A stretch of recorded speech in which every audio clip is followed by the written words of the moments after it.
Hi Professor, this is Nihua Zhang. I'd like to demonstrate my lab assignment 3 in this video.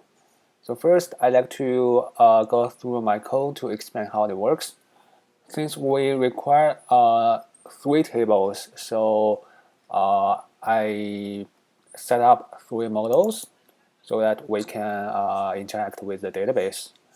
And after that, I create 3 controllers respectively.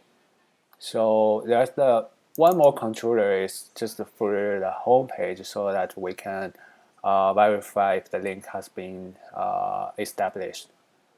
And also I create 3 repository for each of them so that we can have the basic operation with the database. And out the logic and the specific operation, I have create the service for them, and that's so 3 service and one for each of the table. And one more thing is about the enrollment table. Here I set up 2 foreign keys. So one to link to the course table and the other one link to the student table. Okay, and now the code is running, and let me demonstrate. So first, let's see if the connection has been established. So get request. Okay, we can see the server is running. So next, let me create data for the course. Oh, by the way, each of the table, each field of the table has its own validation, such as the course, and this is the enrollment, and this is the student. But we can see it. So the first is course table.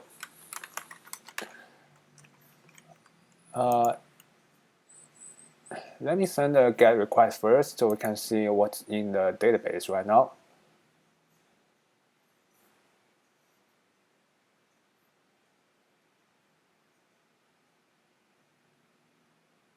Okay, we can see there's nothing in the database, so we can create the first data.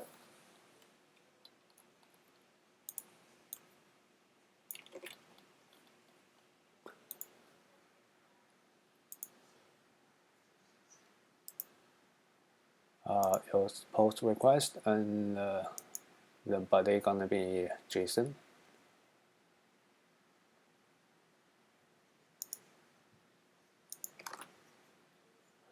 I'd like to show the validation first. For example, if we delete this field, I'm expecting to get an error message.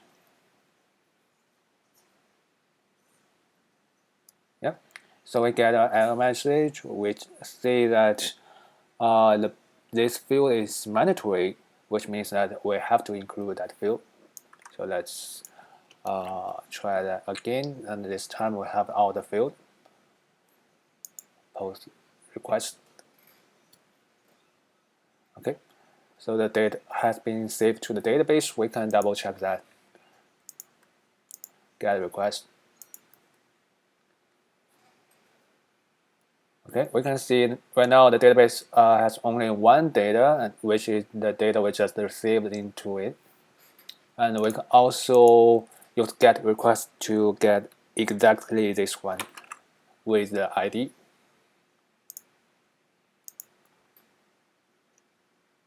Yep, so we get exactly the data we just saved to the database. And next, we can try to update the data. Use pull request and update the we can update the professor from A to B, and also online from campus in person.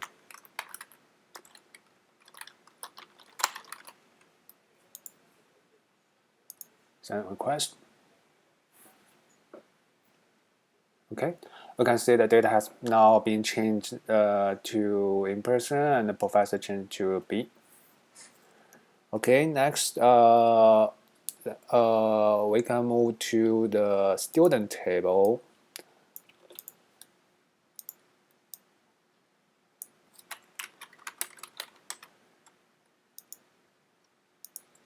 So first, again, let's see what's in the database right now.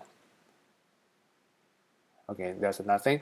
So we're gonna create the first student table, the first data in the student table. So again, let me first demo the validation. We remove one field from the data, and let's see if we can send the data to the database. Okay, so we get an error message, and which indicates that the field is missing. And now we send a request again, and without the field. Okay, so now we can say the data has been saved to the database, and if we want to use get request to get all the data in the table, we can see that right now the only one data in the table, and we can also get exactly the data which we just save into the database. Okay, we'll get the data, and next let me demonstrate to update this one. We can update the phone number to 111, and also update the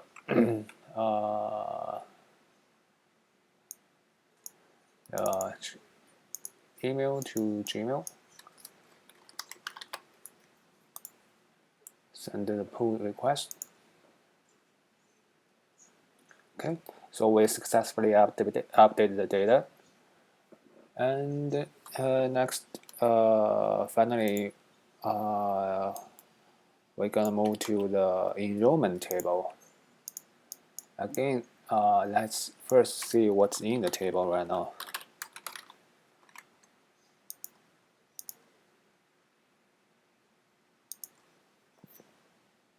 Okay, we can say there's nothing in. And let's save the first data into it. So the student ID and the course ID is just we just create, and student is we just create. Again, it has its own validation. For example, if we move this field,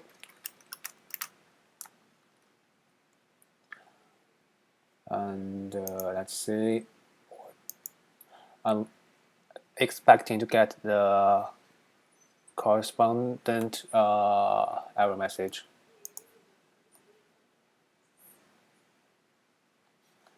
Okay, again, the error message which indicate that the missing field is mandatory, so we can now add back the field. And this time we save it again.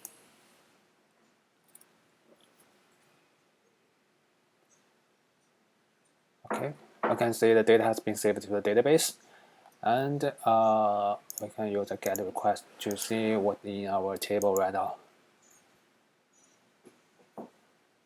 Okay, so there's only one data, which is we just saved to the database, and we can also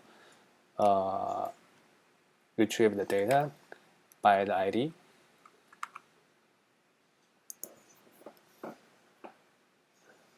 Yep, we get exactly the data we just saved to the database. Next, let me demonstrate to update this one. We can update the term. We cannot change these two fields because they are foreign key, and there's only one data in our student table and the course table. So let me update this one. So from 24 to 23, and from winter to summer.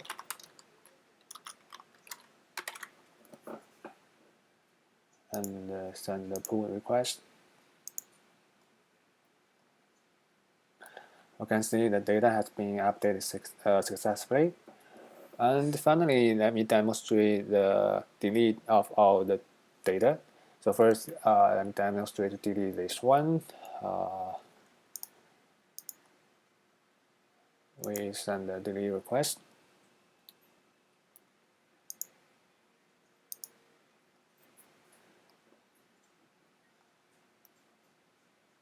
We get a message to show that this one has been deleted, and we can see what right now in the database to double check if it has been deleted successfully. Okay, we can see that there's no data in the table right now.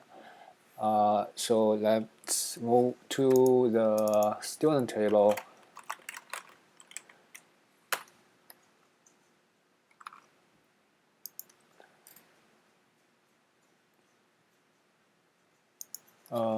So for the student,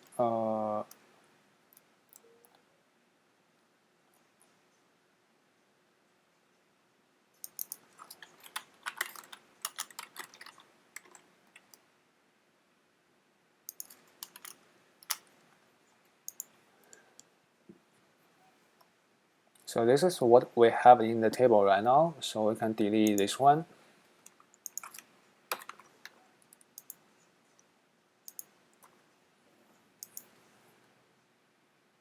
Again, we will get a message to show that the data has been deleted.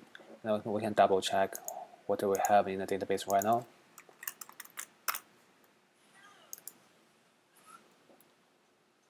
Okay, we can see that in all the data in the student table has been deleted. And next, we move to the course table. So there's just one data in the course table, and we can delete this one again.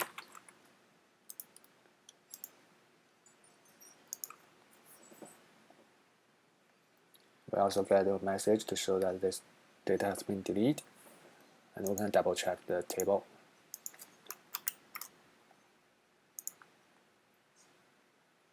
Okay, we can see that the data in the table has been deleted. So I have demonstrated all the CRUD operation to the three tables, and I think that's pretty much of it. Thank you for your time.